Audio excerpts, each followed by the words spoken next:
Hello সুপ্রিয় একাদশ শ্রেণীর শিক্ষার্থী বন্ধুরা, তোমাদের প্রত্যেককে তোমাদের প্রিয় চ্যানেল লাভ ফর নলেজের পক্ষ থেকে জানাচ্ছি সুস্বাগতম।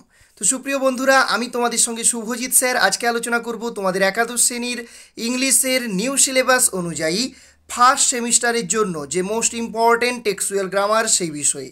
তো আজকে আমরা তোমাদের সঙ্গে যে বিষয়টা আলোচনা করব সেটা হচ্ছে তোমাদের প্রথম যে ছোট গল্পটি রয়েছে ক্লাস 11-এর অ্যান অ্যাস্ট্রোলজার্স ডে, সেখান থেকে মোস্ট ইম্পর্টেন্ট ফ্রেজাল ভার্বকে কেন্দ্র করে যে প্রশ্নগুলো এসে থাকে সেই প্রশ্নগুলোর উত্তর নিয়ে।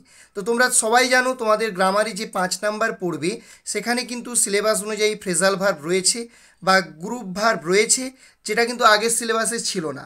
তো চলো এই ফ্রেজাল ভার্ব রিলেটেড যে প্রশ্নগুলো হতে পারে অ্যান অ্যাস্ট্রোলজার্স ডে থেকে সেগুলো আলোচনা করে নিচ্ছি। তো সবার প্রথম প্রশ্ন অনস্ক্রিনে দেখো, the nut vendor blew out his flare. Okay, তো এই জায়গাটা লক্ষ্য করো, ব্লিউ আউটের নিচে দাগ দেওয়া আছে। তো ব্লিউ আউট মানে কি নিভিয়ে দিয়েছিল, তাহলে নিভিয়ে দেওয়া ইংরেজিটা কি? অবশ্যই উত্তর হয়ে যাবে এক্সটিংগুইশ। তাহলে তোমার পরীক্ষায় প্রশ্ন কিভাবে পড়তে পারে, তোমরা যখন মাধ্যমিক পরীক্ষা দিয়েছিলে তখন সেখানে একটা মেন ভার্বের নিচে দাগ দেওয়া ছিল, তোমাকে ফ্রেজাল ভার্বটা লিখতে হতো। কিন্তু এখন প্রশ্ন সেরকমটা পড়বে এমনটা কিন্তু নয়। কোনো জায়গায় ফ্রেজাল ভার্ব দেওয়া থাকবে, তার যে ইংরেজি মিনিং সেটা লিখতে হবে। কোনো জায়গায় ইংরেজি মিনিংযুক্ত ওয়ার্ডটা দেওয়া থাকবে, সেখানে যে ফ্রেজাল ভার্বটা হবে সেটা তোমাকে লিখতে হবে। যেমন প্রথম প্রশ্নটাতে ফ্রেজাল ভার্বটা দেওয়া আছে দেখো, ব্লিউ আউট, সেই জায়গায় যে একই অর্থযুক্ত যে ভার্বটা হবে সেটা আমরা বসালাম। তাহলে ব্লিউ আউট মানে কি নিভিয়ে দিয়েছিল, তাহলে এক্সটিংগুইশ মানে নিভিয়ে দিয়েছিল। ওকে, পরের প্রশ্ন, within 5 minutes he understood what was wrong. তাহলে আন্ডারস্টুড মানে কি বুঝতে পেরেছিল, তাহলে এই বুঝতে পেরেছিল এখানে কি ফ্রেজাল ভার্ব হবে? অবশ্যই এক্ষেত্রে উত্তর হয়ে যাবে কিন্তু মেড আউট, কারণ মেক আউট মানে বুঝতে পারা, আন্ডারস্ট্যান্ড, তো এখানে আন্ডারস্টুড রয়েছে, তাহলে মেড হবে, তাহলে মেড আউট হয়ে গেল। ওকে, চলে যাচ্ছি পরের প্রশ্ন, he has escaped my hands. অর্থাৎ এসকেপড মানে কি পলায়ন করা বা ছাড়া পাওয়া, মুক্তি পাওয়া। তাহলে এখান থেকে এসকেপড মানে পলায়ন করা, কি হবে উত্তর সুপ্রিয় বন্ধুরা? এখানে উত্তরে যাবে রান অ্যাওয়ে। দেখো এসকেপটা কোন ফর্মে আছে? থার্ড ফর্মে আছে, তাহলে রানের থার্ড ফর্ম কি? রান, রান, ওই জন্য রান অ্যাওয়ে হয়েছে কিন্তু। এর পরের প্রশ্ন দেখো, people were attracted to him. Attracted মানে আকর্ষিত হওয়া, সেখান থেকে কি হবে? সেখান থেকে হবে ড্রন টু। ঠিক আছে, ড্রন, অর্থাৎ ড্রন টু মানেও আকর্ষিত হওয়া। তারপর বলছে if he had continued there he would have carried on the work of his forefathers. তাহলে এখানে কন্টিনিউড মানে কি? ক্রমাগতভাবে চালিয়ে যা। তাহলে এখানে কি হবে? কন্টিনিউটের জায়গায় কেপ্ট অন মানেও চালিয়ে যা। তুমি ক্যারেট অনও করতে পারো, ক্যারেট অন মানেও কিন্তু চালিয়ে যা। ওকে, চলে যাচ্ছি পরবর্তী প্রশ্নে, হি ডায়েট 4 months এগো in a far off town. তাহলে যে ডায়েট মানে কি? মারা যা, সেক্ষেত্রে উত্তর কি হয়ে যাবে? পাস্ট অ্যাওয়ে মানে কি? মারা যা। Okay, to crown the effect he wound a saffron colour turban around his head. এই যে উন্ড মানে কি? পরিধান করা, তো এখান থেকে কি হবে? পুট অন মানে হচ্ছে পরিধান করা।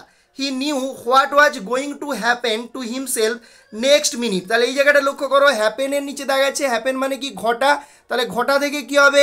এক্ষেত্রে হবে কাম অ্যাবাউট মানে কি? ঘটা। ওকে, তারপরের প্রশ্ন লক্ষ্য করো, the astrologer proceeded with is throat drawing up. তাহলে কিসের নিচে দেখা আছে? প্রসিডেড। আচ্ছা, প্রসিডেড মানে কি? প্রসিডেড মানে হচ্ছে অগ্রসর হওয়া, তাহলে এক্ষেত্রে হয়ে যাবে প্রসিডেড থেকে ওয়েন্ট অ্যাড হবে। গো অ্যাড হচ্ছে প্রেজেন্ট ফর্ম, এখানে মেন ভার্ব পাস্ট ফর্মে আছে, ওই জন্য ফ্রেজাল ভার্বটা কী হবে? ওয়েন্ট অ্যাড হবে। ওকে, চলে যাচ্ছি পরবর্তী প্রশ্নে, it was nearly midnight when the astrologer reached home. Reached মানে পৌঁছানো, তাহলে পৌঁছানো বা ফিরে আসা আমরা বলতে পারি। উত্তরে যাবে ওয়েন্ট ব্যাক। ওকে, গো ওয়েন্ট হবে, ওয়েন্ট ব্যাক হবে। He has escaped my hands.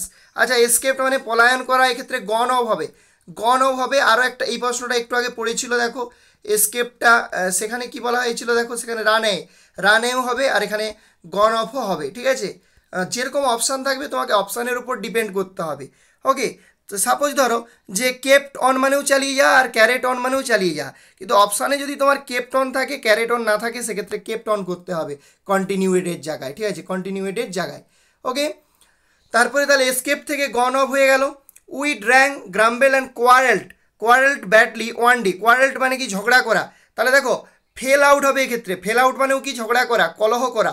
ঠিক আছে, তাহলে ফেল আউট হবে। Okay, his wife was waiting for him at the door and demanded an explanation, মানে দাবি করেছিল, মানে কৈফত চেয়েছিল, তাহলে কল্ড ফর হবে। উত্তর কি যাবে?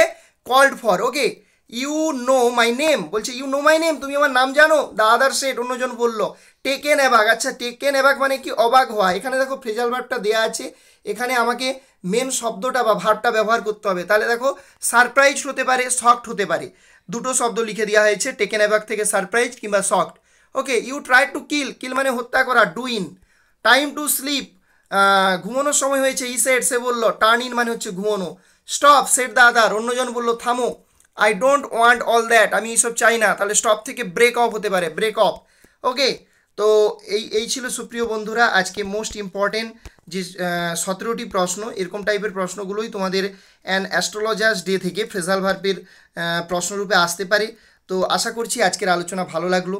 যদি আলোচনাটি ভালো লাগে অবশ্যই একটি লাইক করো সুপ্রিয় বন্ধুরা, এবং সেই সঙ্গে তোমার প্রিয় বন্ধুবান্ধবীদের সঙ্গে ভিডিওটি বেশি বেশি করে শেয়ার করে দাও।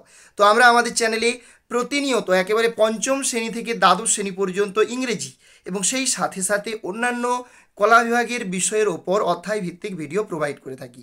তো এখন তোমাদের যেহেতু একাদশ শ্রেণীর ক্লাস খুব শীঘ্রই তোমাদের স্কুলে শুরু হবে, তো সেই কথা মাথায় রেখেই আমরা কিন্তু একাদশ শ্রেণীর ইংলিশের সিলেবাস অনুযায়ী টেক্সট খুঁটিয়ে পড়ানো, সেই সঙ্গে সঙ্গে বিভিন্ন ওয়ানলাইনার পাঞ্চ এবং গ্রামারের ওপর ভিডিও প্রোভাইড করে যাচ্ছি। তো অবশ্যই তোমাদের সহযোগিতা আমরা একান্তভাবে কামনা করি। সব যারা এখনও করনি, সাবস্ক্রাইব করনি, অবশ্যই কিন্তু চ্যানেলটি সাবস্ক্রাইব করে দেবে।